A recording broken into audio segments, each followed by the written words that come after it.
So the reason Tracie asked you to be on the show, maybe I should turn this over. Yeah, that's fine. So, yeah, I mean, there was some whispers a while back. I didn't pay that much attention to it other than think it sounded kind of weird about this pro-Israel pledge to not boycott Israel that was being required, I think, of government contractors. I had just heard, a little bit about it. And it didn't really hit home, I guess, until I saw an article about a teacher in Pflugerville, which is right near us, like our neighbor.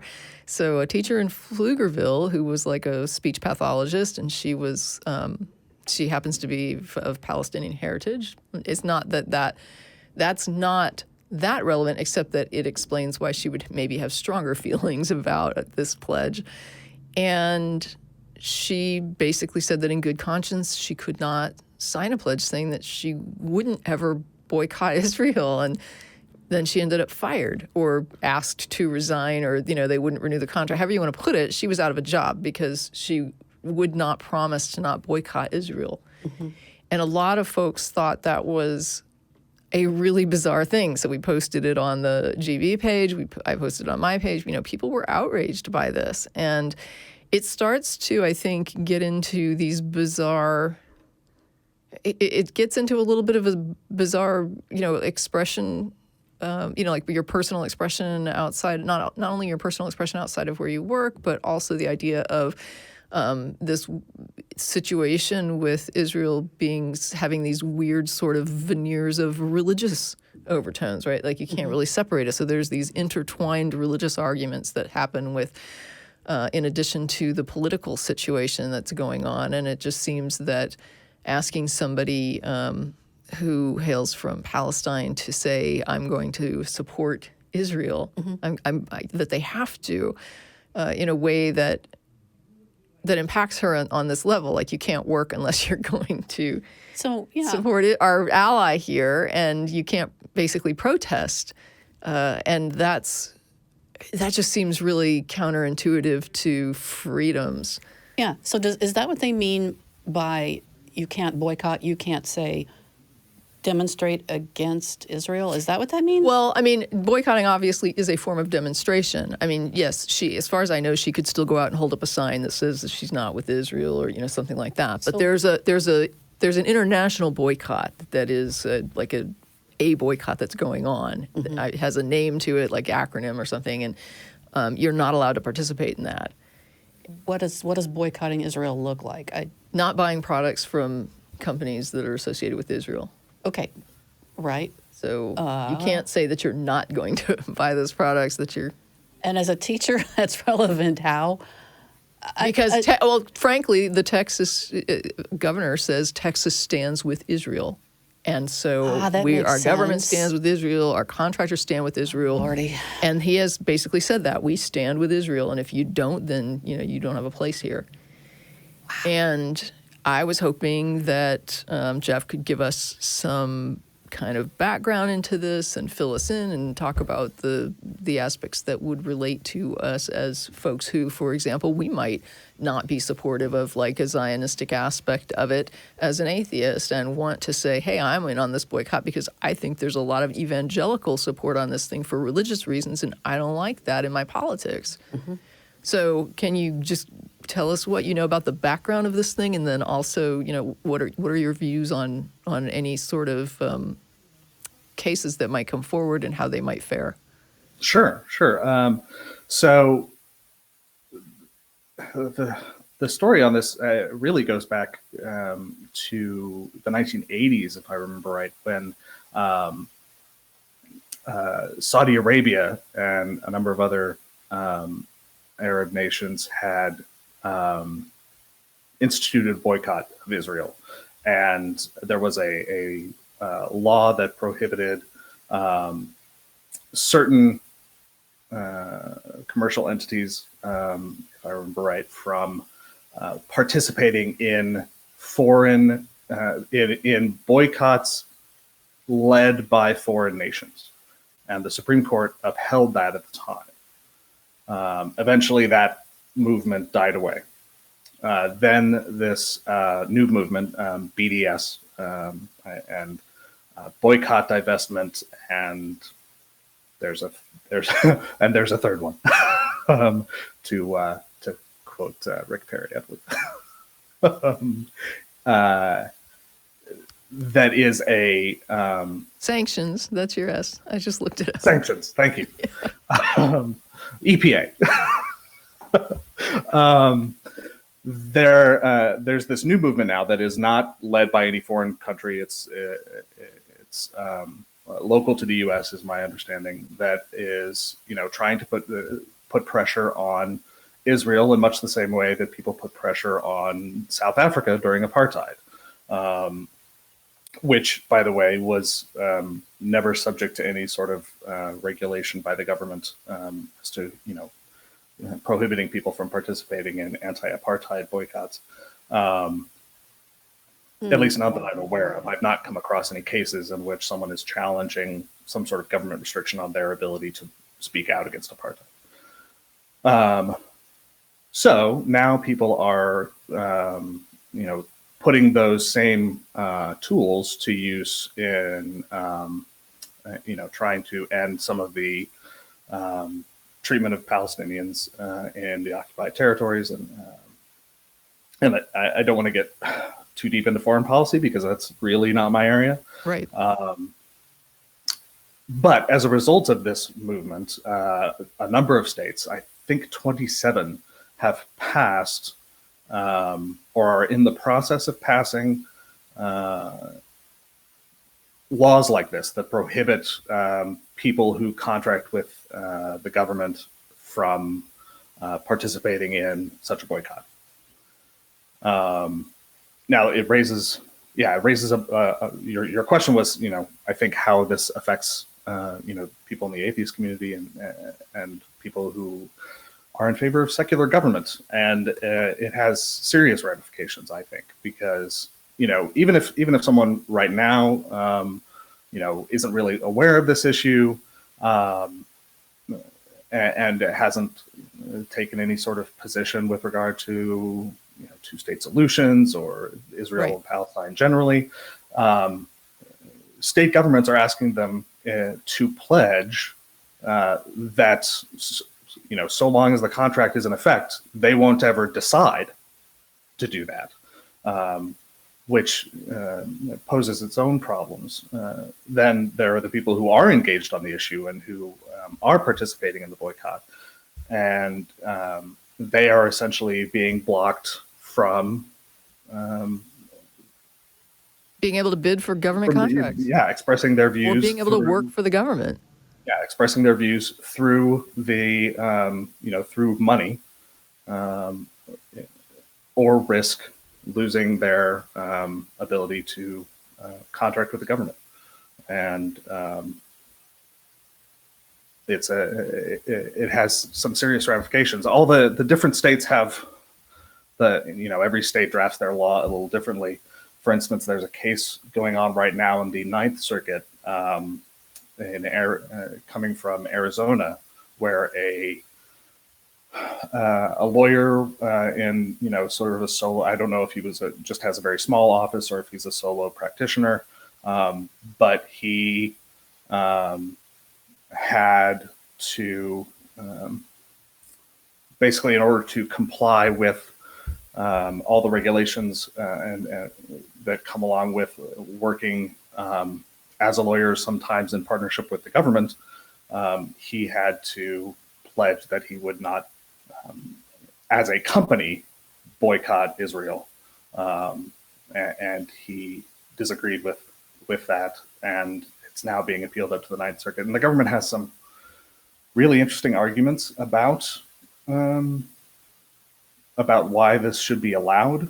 Number one, that the biggest one being that this kind of boycott is not an expressive activity, which strikes me as bizarre. Essentially, they say, well, the Supreme Court has said it's not a boycott if it also requires you to explain the boycott in order for anybody to understand that you're expressing yourself through your purchasing decisions. That doesn't. I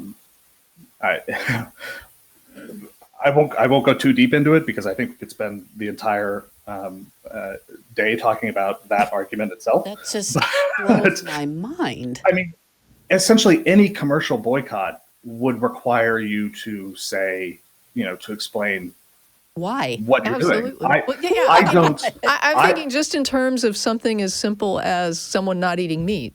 There are so many reasons a person might make that choice.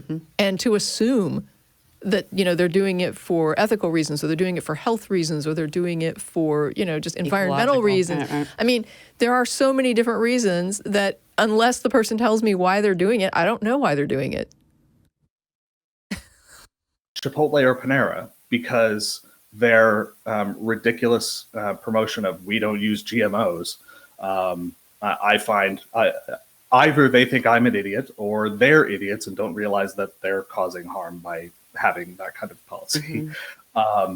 But unless I say no, I am boycotting them, people would just think, oh, he just doesn't like Chipotle.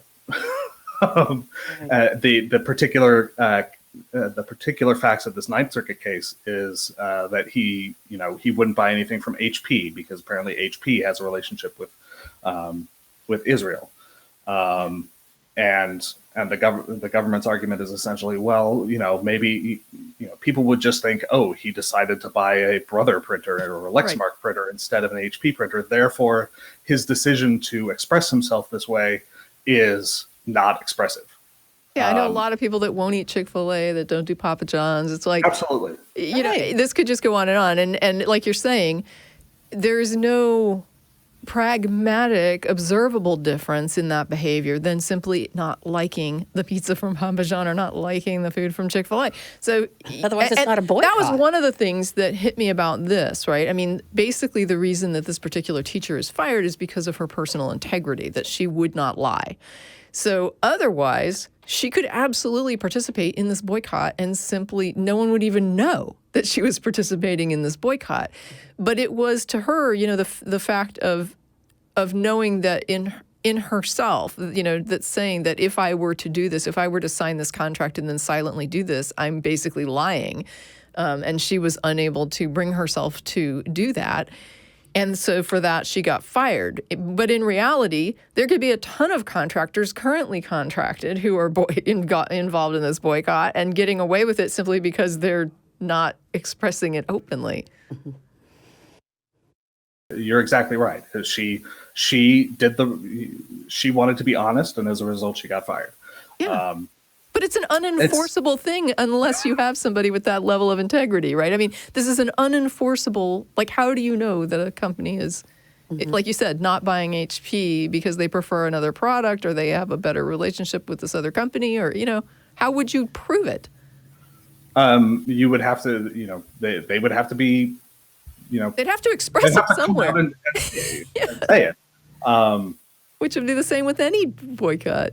And taking the government's position to its logical conclusion, no boycott is free speech. No boycott could be protected by the First Amendment because refraining from doing something requires some explanation if anyone's going to understand that you are, that you're making a conscious choice based on some personal view you have.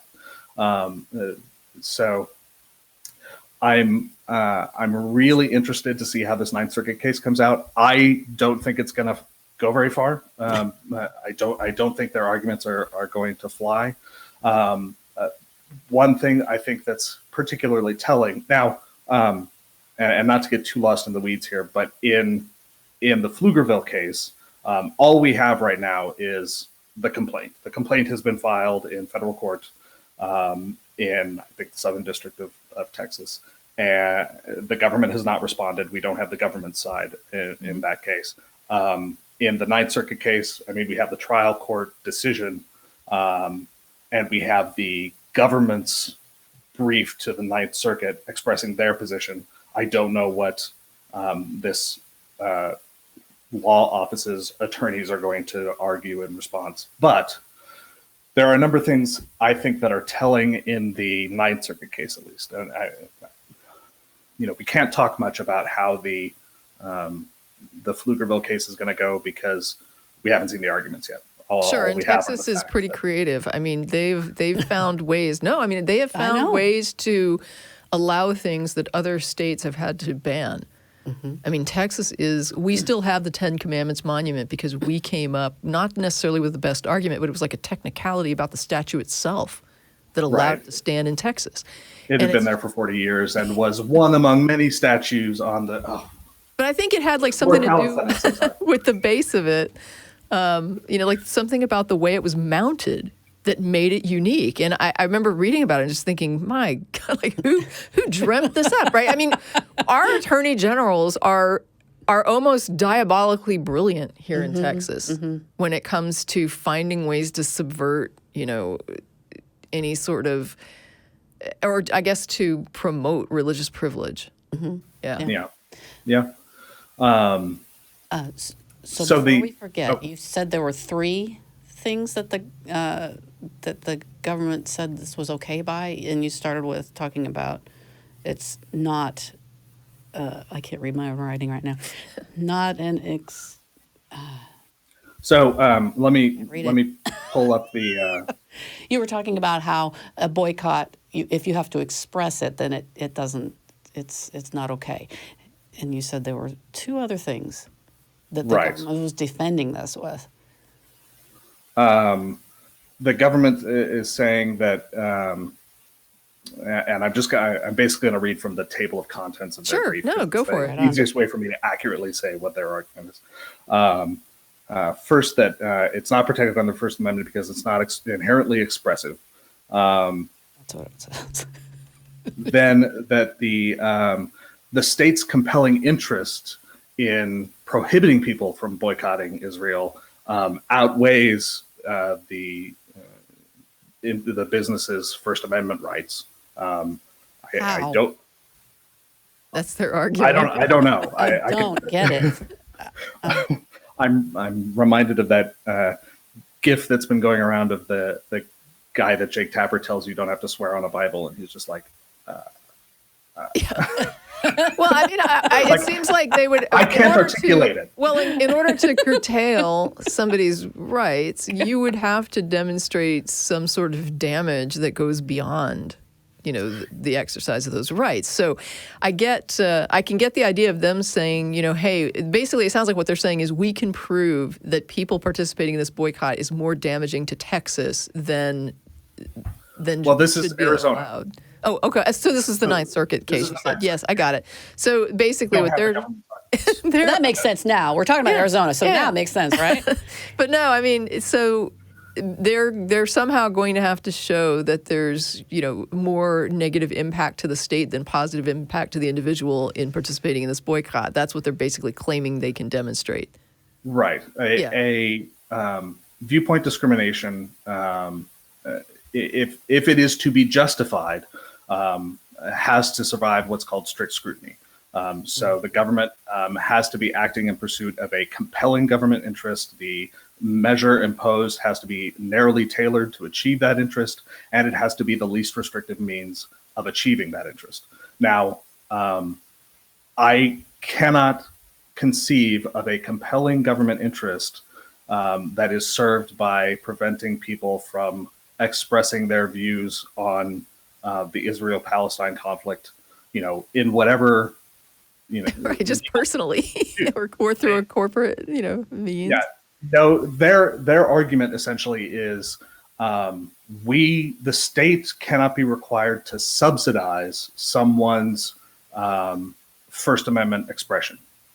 And what the little sleight of hand that they're doing, which might be very familiar to the Atheist Community of Austin's audience, is they're changing from someone's ability to simply enter into a contract for services with the government as a subsidy, and that is a little bit of linguistic sleight of hand that we should all be fairly familiar with in various religious debates. I'm sitting here thinking right now about like how we do funding. There's some funding that goes to religious private schools. I so appreciate your talking to us, Geoff, because I hear this stuff and I think, that just doesn't sound right. And you're confirming that. It doesn't sound right. It's not right. It's Well, I mean, that's absurd. that's what they're going to be arguing. When will they be making these arguments? So they filed their the government's brief was filed just this past December. Okay. The plaintiff, well, now appellee, his brief is due, I believe, in a matter of a couple of weeks. And then the oral arguments, I'm not sure if the oral arguments have been scheduled yet. Okay. I'm curious to follow this. I'm very curious how they're going to try and make this point. Yeah, it'll be interesting to see what they argue. It's in front of the Ninth Circuit, so I don't think that the government is going to get a favorable decision from the appeals court, because the Ninth Circuit is one of the more liberal and progressive appellate They lean toward rights. Yeah. Yes. And the real question is, once they lose at the Ninth Circuit, how is this current Supreme Court going to treat it in a year or two when they inevitably grant cert, the and I think it's also or interesting the to petition me. to hear the case. This type of a thing is coming mainly from the folks who say they are so against government overreach. Right. And, one distinction that can be drawn with the Arizona case is that it specifically deals with with businesses and corporate boycotts. Whereas the Texas law seems to deal with individuals as well. This is just one teacher's I mean, she contract wasn't with just a teacher, though. school She was, I guess she was like a speech pathologist, like a specialty, instructor or whatever. And she was hired on a little, I think it's a little different than just like a normal teacher being hired. Contract. Essentially. And by the way, I believe the only Arabic speaking speech pathologist in the city. Yeah, she actually is weird. It's like she speaks so many languages. I was looking at her resume and she's so qualified. It's ridiculous. And thinking that it's damaging to Texas to not, I guess I'm trying to do this with negatives and I probably shouldn't have. It seems to me it's damaging to Texas to not have her on board. Yeah. Yes.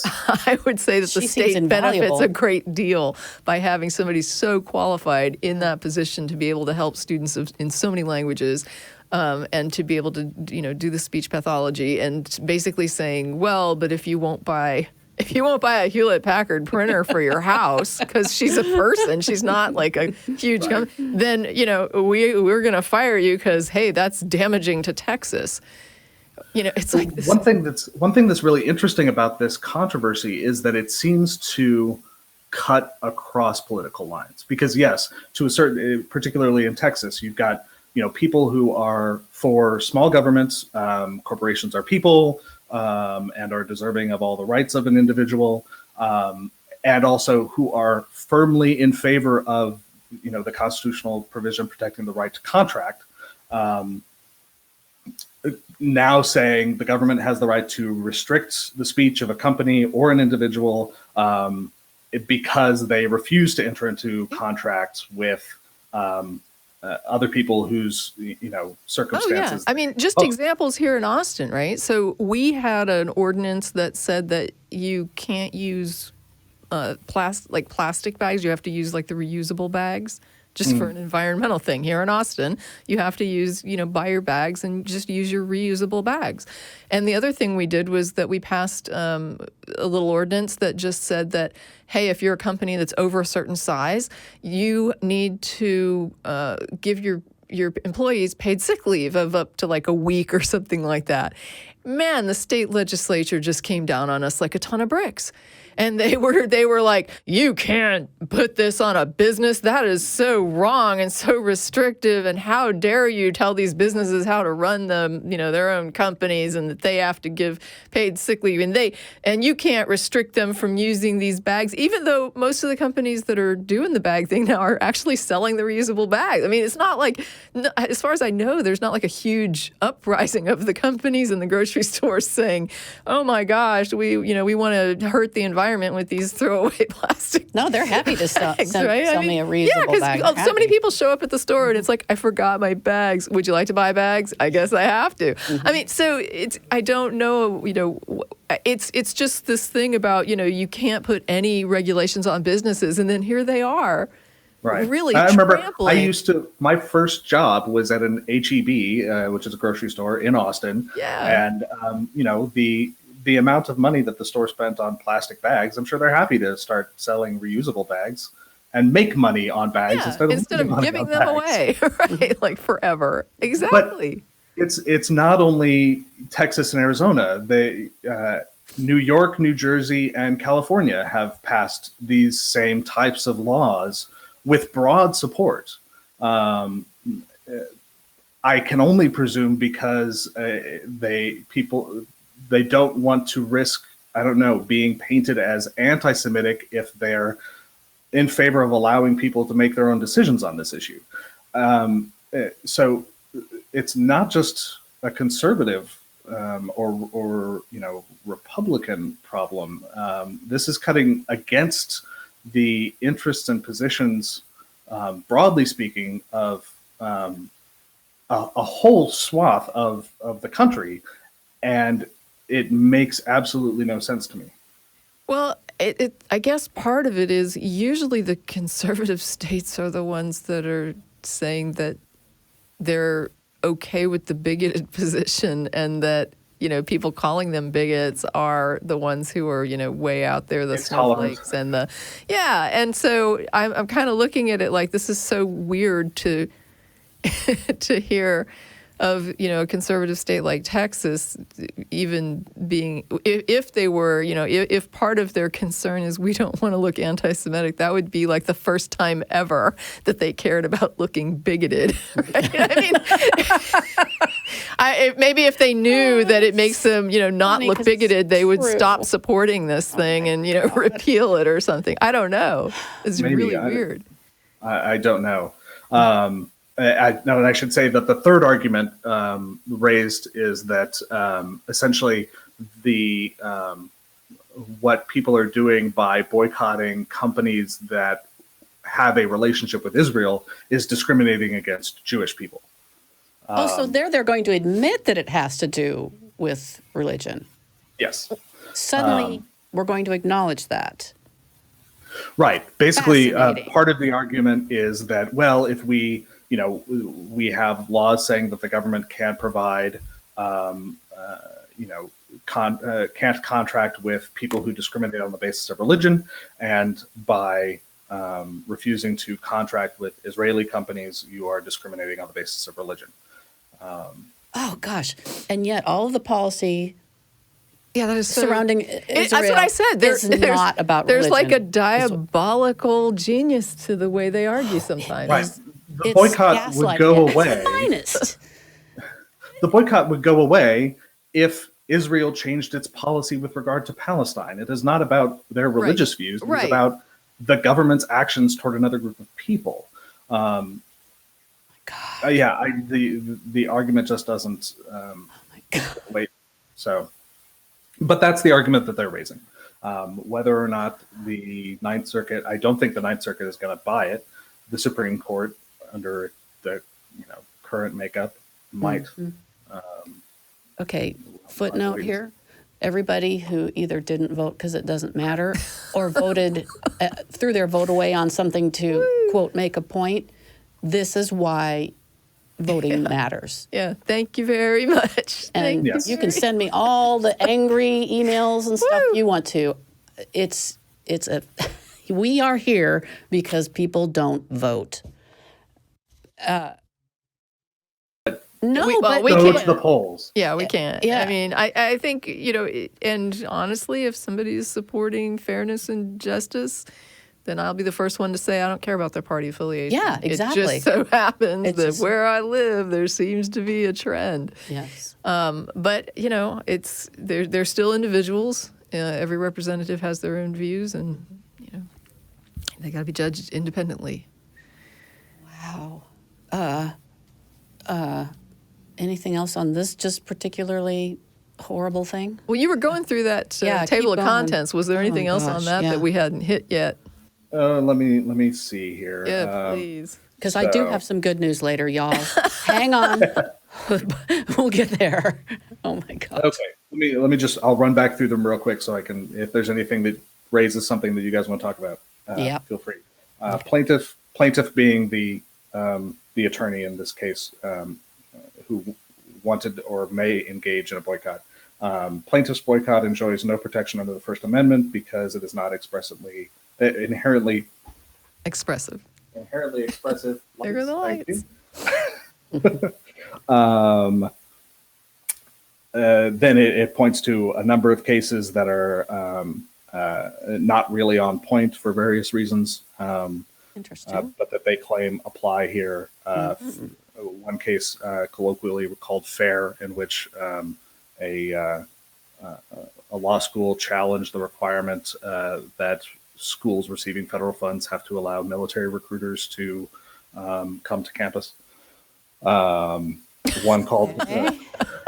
Wow, that's clever. I mean, that's creative. I would. There's a part of me that I really want to look at these arguments when they come out because I'm just like, how? Wow. And they have in their heads. I mean, they're putting this stuff down because they have in their heads crafted why this is relevant. And they're not putting this stuff down at random. I'll send you the brief that I have. Okay. Just in case you want to peruse it at your leisure. They claim it only incidentally burdens a person's free speech. I don't know how they claim that a statute requiring people to refrain from expressing a particular viewpoint is only incidentally burdening a person's ability to express that viewpoint, but they argue it nonetheless. Yeah, I mean, I'm gonna just for a moment. I mean, it's like they're basically saying that she has to, like this teacher. Now I know this is a different case that you're reading from. Yes. I get it, but in the case of Texas, they're going to be saying that this teacher has to support Israel, right? That she can't not buy products produced by Israel for the purpose of objection, and it makes me. It also interests me because these are the first people who will completely object to having to support like to sell a generic cake to a gay couple, right? Because they'll say, "Oh, you're so stepping on my rights to when I have to sell food to somebody who's gay." And they don't even have to put a message on the cake, right? Like nobody's forcing them to put happy gay wedding on the cake. You make and sell cakes, just sell them a cake, done and done, right? And yet the same people who freak out that they're being, I mean, they don't even want to let a trans student use the bathroom that they identify with because they feel like you're forcing us to promote transsexuality. It's like, no, we just want this person to be able to use a bathroom and not get beat up. Is that too much to ask, right? And so you have this situation where anytime they're told that they, like I said, they can't be bigots about something. You're not asking you to wear a neon sign that says, I support trans people and, I love homosexuality. I mean, just do what you would normally do, right? We're not telling you that you have to go shop at the gay grocery store or whatever. I don't know how to even compare it, but it's like, just treat them like you would treat anybody, and you don't have to. They don't have to buy from them. They don't have to buy goods from them. Just don't discriminate. And it's like they're doing this thing now that is exactly what they rail against. They are doing it. It's not like they're doing it. Well, it's weirdly. There are some weird differences, though, because there's a difference between me refusing to serve someone, right, versus me refusing to buy from patronize someone.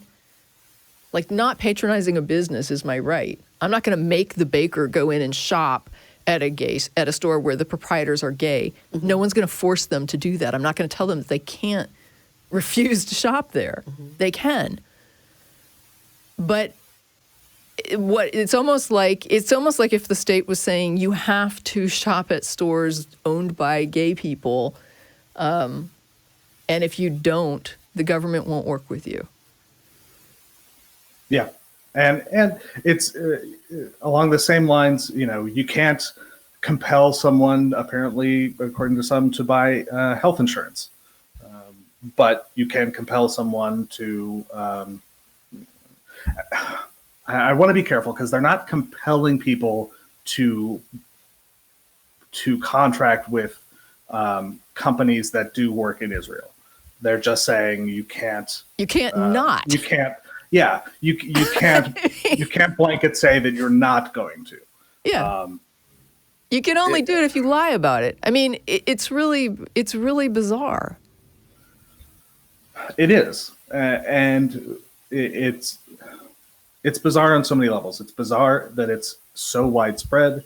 It's bizarre that it's not like the teacher here in Texas is saying, I refuse to work with an Israeli student. I will not do business with a student who is from Israel or a kid that's Jewish. I won't work with that kid.